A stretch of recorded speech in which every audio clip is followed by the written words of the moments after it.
Good morning ফ্ৰেণ্ডসকল job latest Hasan YouTube চেনেলৰ আজি এটা নতুন ভিডিঅ'ৰ সৈতে সকলোকে স্বাগতম জনালোঁ। তো ফ্ৰেণ্ডসকল আসাম পুলিচৰ ওপৰত বহুতে কৈ আছে যে অসম পুলিচৰ ইণ্টাৰভিউ কেনেধৰণৰ হ'ব বা ইণ্টাৰভিউ কেনেকৈ প্ৰস্তুতি কৰিলে সো সম্পূৰ্ণ ডিটেইলছ আমি এইটো ভিডিঅ'ত আপোনালোকক ষ্টেপ বাই ষ্টেপ জনাই আছোঁ। সো আপোনালোকৰ যিখিনি ইণ্টাৰভিউ ফিল্ড সো কেনেকৈ প্ৰস্তুতি কৰিলে বা ৰেডি হৈছে নে হোৱা নাই সো এতিয়ালৈকে যেহেতুকে 3 তাৰিখে অৰ্থাৎ অহাকালিৰ পৰা আপোনালোকৰ ইণ্টাৰভিউ আৰম্ভ হ'ব। গতিকে কেনেকৈ প্ৰস্তুতি লৈছে আমাৰ ফিল্ডখিনি কেনেকৈ ঠিক ঠাক কৰিছে সো সম্পূৰ্ণ ডিটেইলছ আমি আপোনালোকক দেখুৱাই আছোঁ। গতিকে আপোনালোকে ইণ্টাৰভিউটো মাৰিবই সো গতিকে আপোনালোকৰ ৰানিং আৰু ফিজিকেলটো আপোনালোকে একেবাৰে ঠিক ৰাখক, কাৰণ এতিয়া ইণ্টাৰভিউ সময়ত আপোনালোকে গাড়ী এণ্ড চাইকেল এণ্ড বাইক আপোনালোকে এইবিলাকৰ পৰা দূৰতে থাকিব, কাৰণ এইবিলাক এতিয়া চলাফেৰা নকৰিব, কাৰণ কিবা এটা হ'লে আপোনালোকৰ ইণ্টাৰভিউ দিয়াটো বহুত কঠিন হৈ পৰিব। গতিকে এইবিলাকৰ পৰা দূৰত থাকিব। তো ঠিক আছে, আহক এতিয়া আমি ষ্টাৰ্ট কৰোঁ কেনেকৈ আমি ফিল্ডখিনি ঠিক ঠাক কৰি আছোঁ।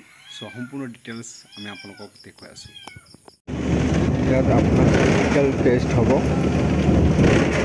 আৰু এইখিনি হৈছে মেইন গেট। চাওক আমি মেইন গেটৰ পৰা ভিতৰত সোমালোঁ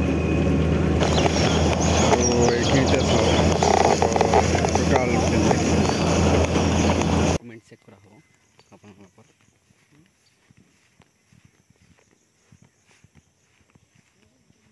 আৰু এইটো ঠাইৰ পৰা আপোনালোকৰ ৰানিং ষ্টাৰ্ট হ'ব। আপোনালোকে নিশ্চয় দেখিবলৈ পাইছে, এই ঠাইৰ পৰা ৰানিং ষ্টাৰ্ট হ'ব।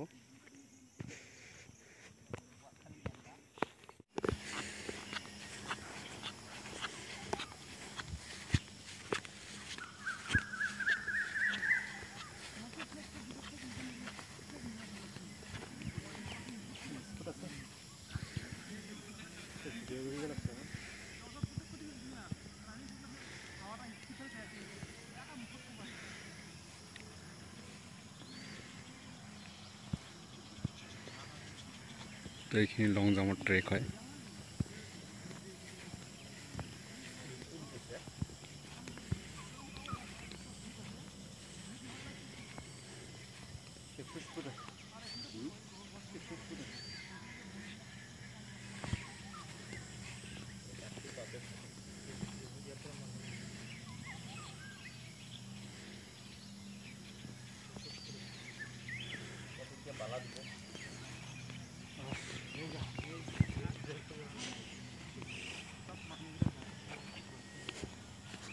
Muito like